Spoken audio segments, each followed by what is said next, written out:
guys, it's Barry. Today's prompt generator is from Squibbler, so let's get right into the story. Today's challenge is to write a story that starts with this line: everything about him was a lie. Without further ado, let's get into it. Everything about him was a lie, starting from his name to his college degree. He had gotten that shit off of some dumb scam site created for frauds such as himself. With that being said, that one's probably the least of fake IDs he possessed. Every detail in the passport hidden at the bottom of his travel bag was fake. He didn't even have fucking blue eyes. He wore contacts. Life was already hard. Living a lie was harder. He groaned subconsciously as his reflection frowned at him from the bathroom mirror.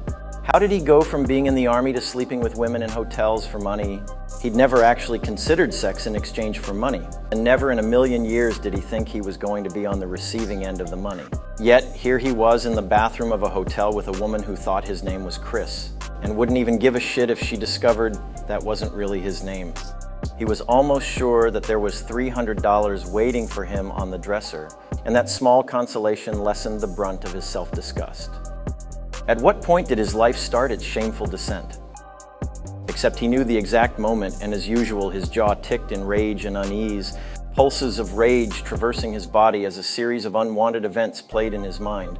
Since he got that call those years ago, his life had just spiraled out of control and stopped being his. The shrill sound of his phone's ringtone pierced through the silence, startling him. Fucking hell. He cursed before barking into the receiver. What? There was a pause before an amused voice wafted from the phone. Hello to you too, Ryder.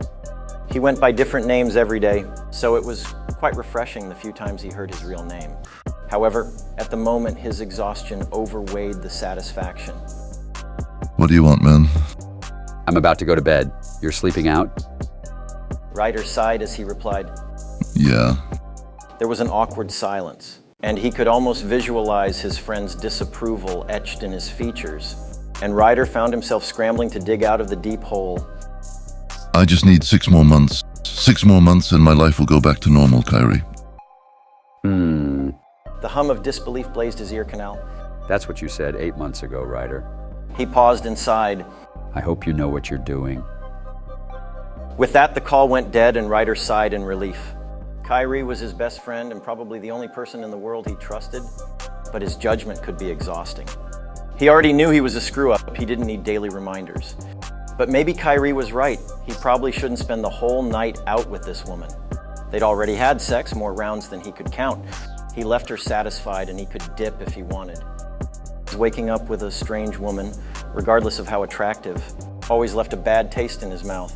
After one last glance at his reflection in the mirror, he left the bathroom. Clothes were strewn everywhere, and he tiptoed around so as not to stir the sleeping woman as he retrieved his own clothes. He stared at her as he dressed. She was very beautiful and bereft of any cares in the world. She looked angelic. He didn't know her name. He hadn't cared to ask when they met in the club. As he pondered, he noticed some money on the nightstand that he knew was his. Like a hawk, he quickly grabbed it and counted the notes. $800. His brows shot up and his eyes darted to the sleeping figure. Was the money even meant for him? The woman definitely looked like she had a lot of money to play with, but still he debated if she'd really left the money for him. Perhaps she was so satisfied that she decided to triple his pay. He shrugged and pocketed the money. He needed every cent to help him get his life in order faster.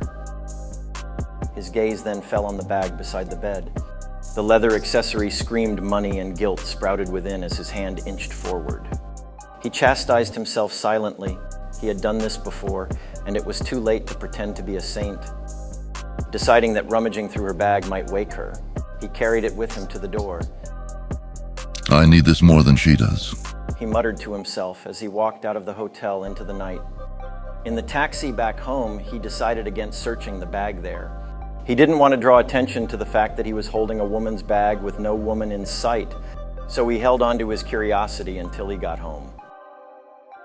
As he had mentioned over the phone, Kyrie had already gone to sleep, so the house was silent. Ryder thumped the bag on the kitchen island and went to get takeout from the fridge. Kyrie always made sure to leave food for him whenever he was out working, and he sent silent thanks to his friend for his thoughtfulness. While his food was in the microwave, Ryder emptied the contents of the bag and a foul smell hit his nostrils. What the hell? His brows furrowed in confusion as he gingerly examined the items on the island. A wallet, a wad of cash, a gold lighter, a pack of cigarettes, and something large covered with black wrapping. He didn't need anyone to tell him that the black wrapped item was the culprit. Ryder stared at the mystery for a solid minute, willing it to unwrap itself. After a moment of internal struggle, he started to pluck away the wrapping, and with each unraveling, the stench grew worse. With a foreboding mix of puzzlement and fear, he plucked away the last cover. Oh, how he wished he hadn't.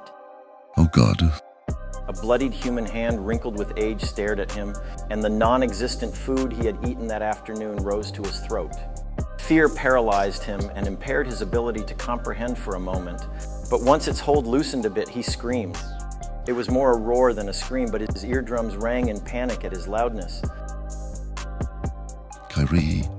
His whisper was hoarse and his throat painfully sore. Kyrie. Each call increased in volume until he was shouting his friend's name. Kyrie. Kyrie. But Kyrie could sleep through an earthquake, and Ryder cursed as he ran to his friend's room on noodle legs to wake him up. Groggy with sleep, the man couldn't understand what his frantic friend was going on about. Kyrie, there's a fucking hand on your kitchen table. 30 minutes later, they were sat across each other, the offending hand on the table between them. There were 2 gold rings on the hand, one on the ring finger and the other looked like a signet ring. Based on the size, it had to be a man's hand, and it was the hand of a classy man. His manicured nails were a testament to that. What are we going to do about it? We? You are the one who brought it. True, but it's your house. Kyrie glared at him, a scowl resting on his lips. I fucking hate you. He groaned and rubbed his face in agitation. Do we call the cops? And tell them what? The implication hung between them, and Kyrie hissed in frustration. What the fuck had he gotten himself into? More importantly, who was the woman he had slept with? Forget it, Kyrie. I'll go somewhere quite far and dispose it with the handbag in a trash can. He stopped his friend from objecting with a dismissive wave of hand. I did this, so I'll take care of it. I'm so sorry for the stress I caused you, man. With that, he wrapped the hand as well as he could and dumped it in the bag, along with the wallet, lighter, and pack of cigarettes. He kept the cash, of course. He considered it compensation for his stress and quickly donned a humongous hoodie. Be careful! Kyrie called out as he walked out of the door. He was trembling with fear and prayed to God that the bag wouldn't slip out of his shaky hands. He halted outside the building complex as there was a black car with tinted windows parked there, and for some reason he just knew it was there for him. He shot down the idea of running away. 5 seconds was all it'd take to end him with a bullet in his back. With cautious steps, bag still in hand, he approached the car. Sure enough, the windows rolled down to reveal the woman he'd left in the hotel room 2 hours earlier. She looked like she'd been up for the past 6 hours with her made-up face and perfectly styled hair. It was hard to believe that she was the same woman he'd left disheveled. Hi, sugar. You left without saying goodbye. Her sickly sweet smile didn't match the malice in her eyes, and his heart fell as her expression switched to a snarl. Ryder, get in. Thank you so much for getting to the end of today's video. Public service announcement. The images and voices in this video are AI generated. With all that being said, please like, comment, share, and subscribe. Bye.